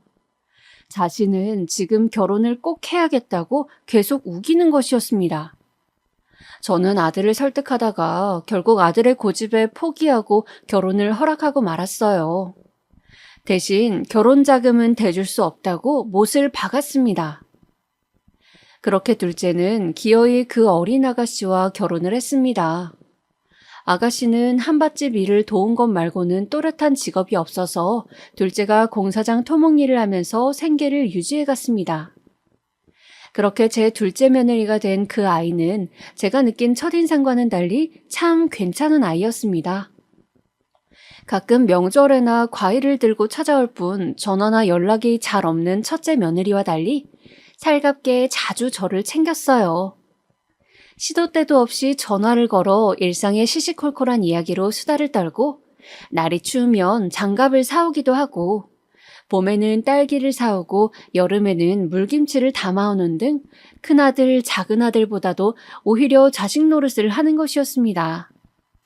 저는 고맙기도 하고 혼자 사는 일상이 적적하기도 해서 둘째 며느리에게 많이 의지를 했습니다. 결혼할 때 돈을 못 보태준 미안함도 있었고 처음에 마음에 안 들어했던 미안함도 있어 더 챙기려다 보니 서로 더 가까워진 것 같았죠. 그러던 중 둘째 며느리의 몸에 태가 달라지더군요. 임신이었습니다. 저는 친정엄마가 식당 일로 바쁜 둘째 며느리가 안쓰러워서 먹을 것도 챙겨주고 입덧도 걱정해주며 함께 임신 시기를 보냈던 것 같아요. 둘째 며느리는 태반이 생기고 나서 임신 당뇨가 와서 고생을 많이 했어요. 저는 당뇨 식단으로 나물이나 현미밥을 나르면서 며느리를 챙겼습니다. 아예 곁을 주지 않는 첫째 며느리보다는 아쉬운 소리도 하고 저를 챙기려는 노력도 하는 둘째 며느리가 딸처럼 정이 갔거든요. 둘째 며느리가 만삭이 되어갈수록 저는 무척 걱정이 됐습니다. 아기를 낳는 고통은 세월이 지나 잊었지만 임신 당뇨도 있는 며느리가 괜찮을까 걱정이 되었거든요. 며느리는 씩씩하게 걱정 말라고 오히려 저를 다독이더군요. 그런데 출산을 한 달 앞두고 갑자기 둘째 며느리가 쓰러졌습니다. 뭔가에 충격을 받았는지 아기가 밑으로 너무 내려왔고 산도가 열렸다는 것이었어요. 결국 마지막 한 달은 꼬박 병원에서 누워 대소변을 받고 지내야 했죠. 무심한 아들 녀석은 마누라가 그렇게 누워있는데 몇 번 들여다보더니 볼 일이 있다며 나가버리곤 해서 제가 병원을 꼬박 지키고 며느리를 챙겼습니다. 그렇게 우여곡절 끝에 아기는 3.5kg으로 태어났어요. 볼이 통통한 귀여운 사내 아이였죠. 저는 첫째 며느리가 낳은 손주는 얼굴도 가물가물할 정도로 자주 보지 못했는데 둘째 손주는 거의 매일 돌보다시피 했어요. 당연히 정이 듬뿍 들었죠. 오랜만에 보는 핏덩이라 요리 봐도 예쁘고 저리 봐도 예쁘고 정말 정신을 못 차릴 정도로 둘째네 손주에게 빠졌던 것 같아요. 그렇게 저는 남편을 잃고 힘든 세월도 다 잊은 채 손주에게 빠져 지냈습니다. 그런데 그 행복이 영원했다면 좋았을 텐데 운명은 또 저에게 가혹한 시련을 주더군요. 바로 둘째네의 이혼이었습니다. 어느 날 둘째 며느리가 저에게 할 말이 있다고 하더군요. 어머니, 오늘 저랑 술 한잔 하실래요? 어쩐 일로 질기지도 않는 소주를 내오더니 안주라며 나물이며 고기며 이것저것 차리더군요. 저는 의아했지만 일단 며느리 말대로 식탁에 앉아 술 한 잔을 받았습니다. 아가, 무슨 일 있니? 표정이 안 좋구나. 아들 녀석은 아직도 집에 들어오지 않고 있었어요. 밤 10시가 다 되었는데도요. 그러고 보니 아들 녀석이 요즘 늦게 들어오거나 외박이 잦다는 생각이 문득 들었습니다. 저에게 술 한 잔을 따르고 자신의 잔에도 한 잔을 따른 며느리는 술을 다 털어 마시더니 술잔을 내려놓고 갑자기 어깨를 들썩이면서 눈물을 흘리는 것이었어요. 어머니, 어머니 죄송해요. 제가요. 이혼을 해야 될 것 같아요. 아니, 얘야. 이게 무슨 소리야, 어? 갑자기 이혼이라니. 저는 너무 놀라 머릿속이 하얗게 변하는 것 같았습니다. 며느리는 저를 붙잡고 눈물을 줄줄 흘리며 말하더군요. 제 아들 녀석에게 여자가 있는 것 같다고. 사실은 아기 출산을 한 달 앞두고 그 사실을 알았었다고요. 그때 그 사실을 알고 충격에 조산기가 와서 쓰러졌고 그렇게 병원에 누워서 죽음을 생각했었다고. 다행히 그때는 아들놈이 정리하겠다고 용서를 빌었고 너무나 고통스러웠지만 곧 태어날 아기와 병원에서 저를 병구안하며 챙기던 나 때문에 용서했노라고 말이죠. 그때 일을 평생 가슴에 묻고 참으며 살려고 했는데 그 여자를 최근까지도 만나고 있다는 걸 알았다고 했습니다. 그렇게 정리하겠다고 해놓고 아직까지 몰래 만나고 있었던 아들의 행동이 이해가 안 되고 도저히 견딜 수가 없어 이혼하기로 결심했다고 했어요. 저는 며느리를 붙잡고 그날 밤새도록 빌고 또 설득을 했습니다. 제발 한 번만 다시 생각해달라고, 내가 아들놈을 정신 차리게 하겠노라고, 울고불고 인정에 호소도 해보고 그동안의 정으로 설득도 해보았죠. 그렇지만 며느리는 굳게 결심한 듯 눈빛이 흔들리지 않더군요. 날이 다 새갈 때쯤에는 눈물도 말라버렸는지 이제 자신은 돌쟁이를 데리고 어떻게 살지 생각해봐야 한다며 날이 밝으면 짐을 싸서 일단 친정으로 가겠다고 했습니다. 이혼 서류는 우편으로 보낼 테니 법원에서 만나 이혼하면 될 것 같고 이미 남편은 이혼에 동의했다고 하더군요. 다만 저는 그동안의 결혼 생활 동안 남편보다 오히려 어머니를 믿고 의지하며 살았기에 이렇게 남남이 되는 것이 견딜 수 없이 마음이 아프다면서 몇 번이나 제 손을 잡고 건강하시라고 잘 지내시라고 손주 사진 보내겠다며 어루만지더군요. 저는 울면서 그렇게 손주와 며느리를 떠나보냈습니다. 그리고 그 후부터 하루하루 마음 붙일 곳 하나 없는 힘든 생활이 시작되었습니다. 아들 녀석은 이혼 이야기만 꺼내면 버럭 소리를 지르며 화를 냈어요. 엄마가 결혼 때 형만 돈을 해주고 나는 돈도 없이 시작하게 해서 내가 돈 버느라 터먹 일을 더 많이 해야 했고 그러다 보니 밖으로 놔두는 데 익숙해져 여자가 생긴 거라는 말도 안 되는 이야기를 하며 모든 것을 제 탓을 하더군요. 저는 제 아들이지만 너무 화가 나서 한동안 둘째를 아예 보지 않고 지냈습니다. 가끔 명절에 나오던 첫째는 공사를 다니다가 같이 일하던 회사 상사가 미국으로 가서 창업을 한다고 같이 나가서 새로운 기회를 찾아보지 않겠냐고 제안을 받았다고 하더니 저에게 미국에 가서 자식 공부도 시키고 회사를 다니며 공부를 더 하고 싶다고 하더군요. 저는 내심 한국에 있을 때도 자주 보지 못했는데 미국이라는 먼 곳에 가면 이제 아들을 죽을 때까지 못 보면 어쩌나 걱정이 되었지만 좋은 기회를 찾아간다고 말하는 큰아들네에게 차마 이 늙은이 좀 들여다봐주면서 곁에 있어달라고 말할 수가 없었습니다. 해준 것도 없는 애미가 자식 앞길을 막을 수는 없었기 때문이죠. 거기다 결국 딸을 용서한 첫째 며느리의 친정에서 미국 가는데 돈을 보태줬다는 소리까지 하니 뭘 해줄 수도 없는 저는 더욱이 반대하기가 쉽지 않더군요. 그렇게 큰아들네 역시 제 곁에서 멀리 떠나버리고 말았습니다. 이제 제 곁에는 둘째밖에 남지 않았더군요. 그래도 저는 몇 년이나 되는 시간 동안 둘째 아들 녀석을 거의 보지 않고 지냈습니다. 바람피던 그 여자를 데리고 들어와 살고 있는지 어떤지 정말 꼴도 보기 싫었거든요. 그러나 세월이 흐르자 그래도 자식이라고 안부도 궁금해지고 해서 한 번씩 같이 밥을 먹거나 하며 지내게 되더군요. 피는 물보다 진하다더니 어쩔 수 없다는 생각도 들더라고요. 아들은 그 여자와 같이 살림을 차렸다고 했습니다.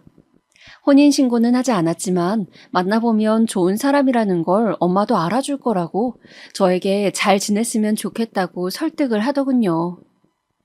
그렇게 저는 아들과 제 둘째 며느리를 내쫓은 내연녀를 가끔 보면서 지내게 되었습니다.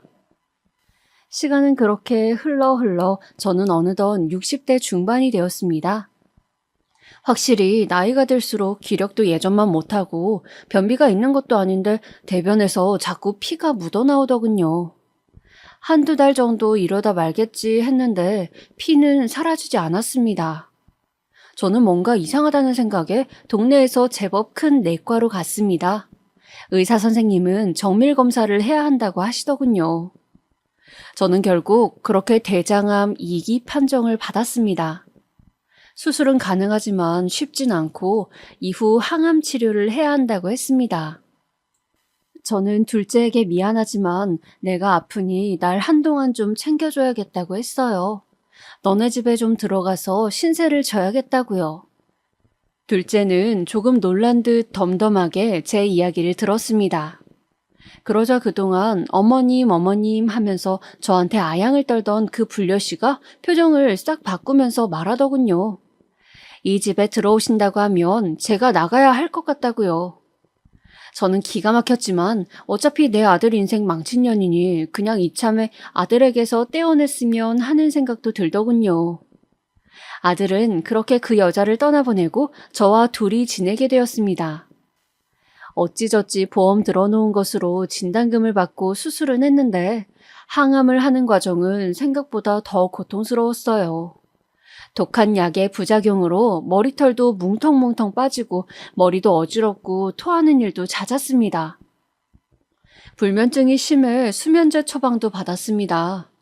아들은 처음에 좀 저를 챙기는 듯 하더니 곧 제대로 식사도 챙겨주지 않고 저를 방치하고 시도 때도 없이 술을 먹거나 외박을 해버리더군요. 어차피 망나니같이 사는 놈 큰 기대도 없었습니다. 저는 그저 앞으로 내 몸만 챙기고 살아야겠다 생각했죠.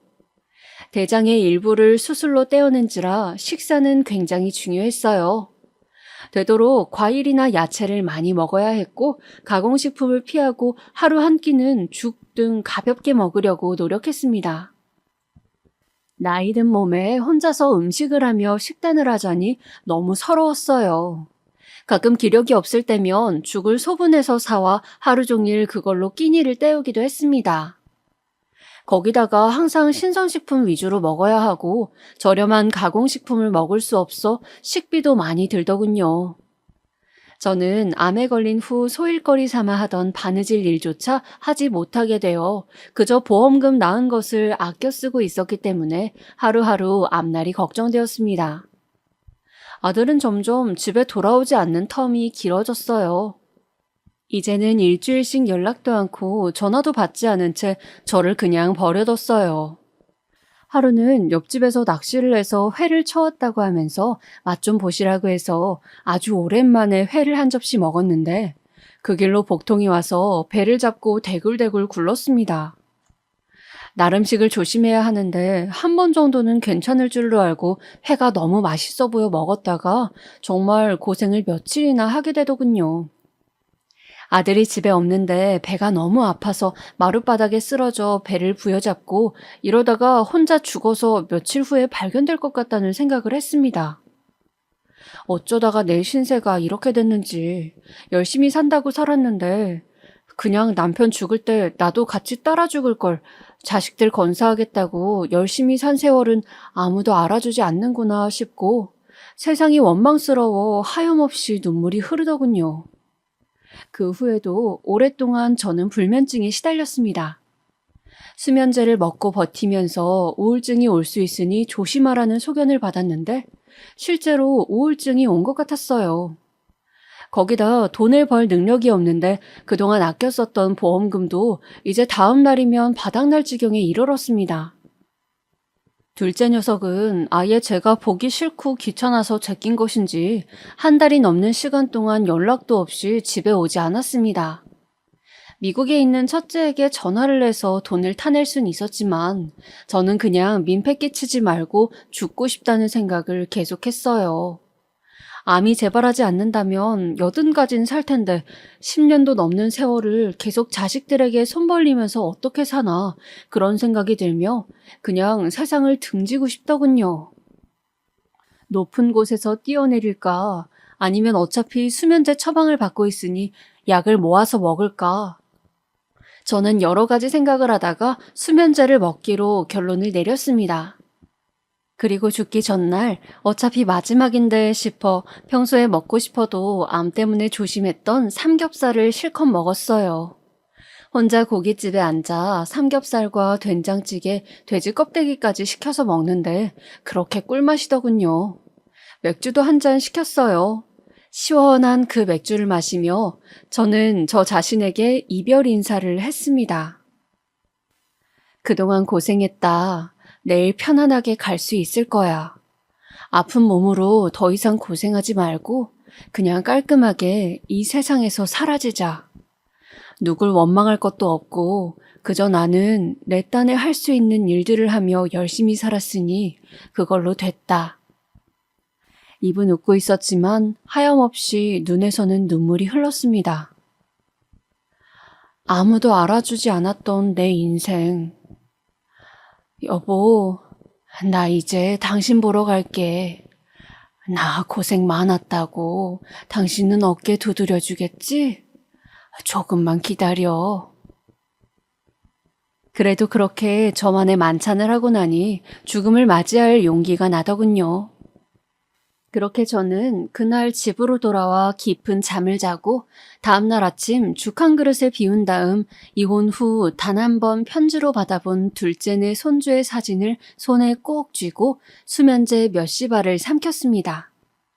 머리가 어지럽고 몽롱한 기분이 드는 가운데 이런 느낌이라면 나쁘지 않다는 생각과 환청인지 뭔지 모를 문 쾅쾅대는 소리, 그리고 누군가 집으로 들이닥쳐 제 어깨를 흔드는 듯한 장면도 보였어요.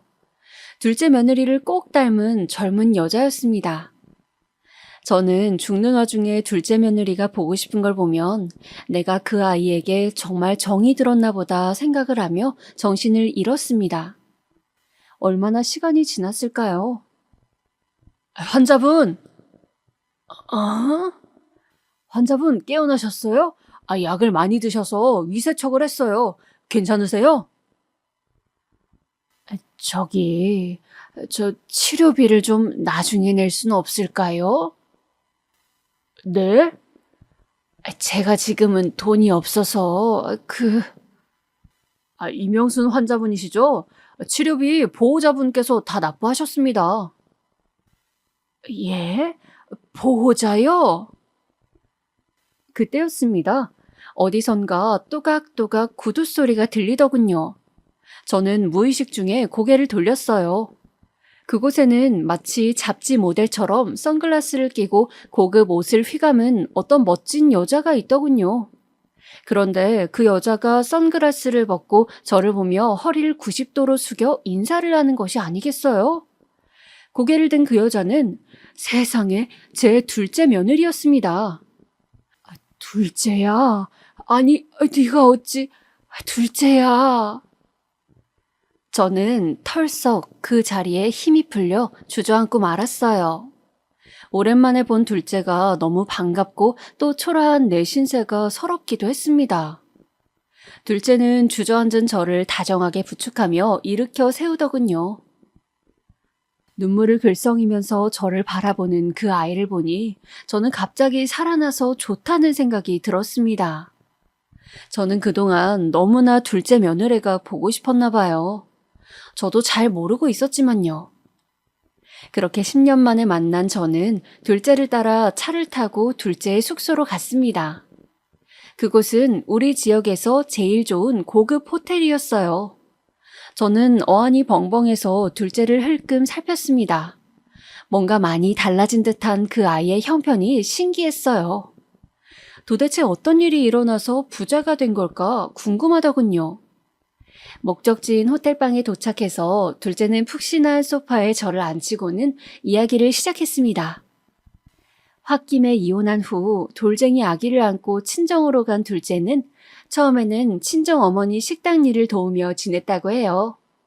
친정에 붙어서 몇 달을 그렇게 지내다 보니 이렇게 살아서는 아무런 비전이 없겠다 싶어서 한부모 가정 지원도 알아보고 뭔가 기술을 배울 생각도 했다고 합니다. 그러다가 문득 식당에 와서 밥은 필요 없다고 현미밥을 가져와 먹는 손님을 보면서 임신 때 당뇨를 겪어서 고생을 했던 일이 생각이 났대요. 그리고 그때 식단 관리를 성공해서 체중도 감량하고 건강하게 아기를 낳았던 일도요. 그래서 둘째는 그때부터 당뇨식과 당뇨 외에도 고혈압 등의 환자식 반찬을 연구하기 시작했다고 합니다. 어떻게 먹었을 때 당 수치가 좋아지는지 주변 환자분들께 시식을 부탁드리기도 하고 예전 임신 때 적었던 산모 수첩을 끼고 다니며 그 당시 당 수치가 어떻게 나왔었는지 열심히 연구했다고 합니다. 그렇게 시식을 하는 과정에서도 무료로 준 반찬을 먹고 반찬 구매를 원하는 환자들이 생겨났고 인터넷 당뇨 환자 카페에서도 입소문이 나기 시작해서 지금은 제법 사업이 잘 된다고 했습니다. 반찬 전문 매장을 몇 개나 냈고 온라인으로도 반찬을 판매하고 있다고 했어요. 당연히 돈도 엄청 많이 벌었고요. 말 그대로 자수성가를 한 것이었어요. 그리고 그 모든 성공의 바탕에는 제가 며느리에게 임신 때 해주었던 현미밥과 나물에 대한 고마운 기억, 그리고 진심으로 자신을 생각해준 저의 사랑이 있었다고 그 아이는 제 손을 꼭 잡고 감사하다고 했습니다. 오랜 시간 연락을 못했던 것은 확실하게 성공해서 나타나고 싶은 마음 때문이었다고 죄송하다고도 했죠. 저는 그렇게 부자가 되어 돌아온 저의 둘째 며느리의 보온을 받아 다시 생의 희망을 품게 되었습니다. 며느리는 이제 처지가 달라졌지만 그 비단결 같던 마음씨는 여전하더군요. 손주 녀석 역시 풍족한 환경에서 쑥쑥 잘 크고 있었습니다. 며느리는 둘째 녀석에게 어머니는 내가 모시겠다고 통보했습니다. 당연히 둘째 아들 녀석은 펄펄 뛰면서 자신이 저를 건사할 테니 돈이나 내놓으라고 창피하게 굴더군요. 며느리는 그런 전 남편의 말에 까딱하지 않고 나는 어머니만 건사하겠다고 당신과는 이미 끝난 사이라 못을 박더군요. 저는 그래도 아들이기에 한심하면서도 안타까웠습니다. 이런 보석 같은 아이를 같이 살 때 조금만 대우해줬더라도 지금 아들 녀석이 저렇게 망나니 같은 꼴은 아닐 텐데 그런 생각이 들었어요. 뭐 어미로서 못난 자식이라도 모른 척할 수 없다는 게 어쩔 수 없는 부모 마음이니까요. 그렇지만 저에게 은혜를 갚겠다는 둘째 며느리를 다시 아들에게 붙이려 드는 것도 못할 노릇이었죠. 그렇게 저는 며느리의 호의를 받아들였고 며느리는 저와 함께 살 아파트라며 60평의 넓은 아파트를 얻었습니다. 그리고 사업차 왔다 갔다 할 거라고 일하는 가사도우미 아주머니를 고용하고 제가 편히 쉴 수 있도록 많은 것을 신경 써줬습니다. 부담스럽다는 저에게 그 애는 모든 성공이 어머니가 해주신 현미밥과 나물 밥상에서 시작된 거라고 충분히 받으셔도 된다며 웃더군요. 저는 그때 수면제를 삼키고 죽어버렸다면 나의 인생이 말년에 이렇게 활짝 필 것을 몰랐겠지 하는 생각이 들면서 인생이라는 것은 정말 끝날 때까지 알 수 없다는 생각이 들었어요. 요즘은 모든 것이 편안하고 좋습니다. 참 돈이 뭐라고 돈 걱정 없이 지낼 수 있다는 게 너무 좋더라고요. 하루에 한 번은 꼭 햇볕을 쬐 겸 산책을 합니다. 그러면서 아무도 알아주지 않을 것 같던 내 인생을 하늘이 알아봐주고 둘째 며느리를 보내 도와줬다는 생각을 합니다. 하늘에서 잘 지내고 있을 남편에게 인사도 건네고요. 상주하시는 도우미 아주머니는 대장암 환자인 저에게 모든 것을 맞춰서 식단을 짜주시고 저는 편안하게 쉬면서 젊었을 적 꼭 배우고 싶었던 바이올린을 시작했어요. 다 늙었다고 생각한 70의 나이에도 새로운 것을 배우고 시작할 수 있다니 인생은 정말 알 수 없는 것 같습니다. 더군다나 고생해서 키운 두 아들 녀석이 아니라 제가 처음에 탐탁하게 여기지도 않았던 둘째 며느리 때문에 제 팔자가 이렇게 달라질 줄 누가 알았겠어요? 이 사연을 듣는 많은 분들, 지금 힘든 일상을 보내고 하루하루 죽는 게 낫겠다며 버티고 계신 분들도 계실까요? 제가 인생 몇 년 더 살아본 사람으로 감히 이야기하는데 정말 끝이 올 때까진 끝난 것이 아닙니다. 겨울이 끝나면 봄이 오듯 우리 인생의 봄은 언제 올지 모르는 것이니까요. 다만 한 가지 확실한 것은 겨울의 끝에 반드시 봄이 오듯이 우리의 인생에도 봄은 꼭 한번 찾아온다는 거죠. 그러니까 우리는 착하게 살면서 그 봄을 기다리면 되는 것이라 생각합니다. 지금까지 길고 긴 제 이야기 들어주셔서 감사합니다. 건강이 최고입니다. 코로나 조심하시고 행복한 하루 보내세요.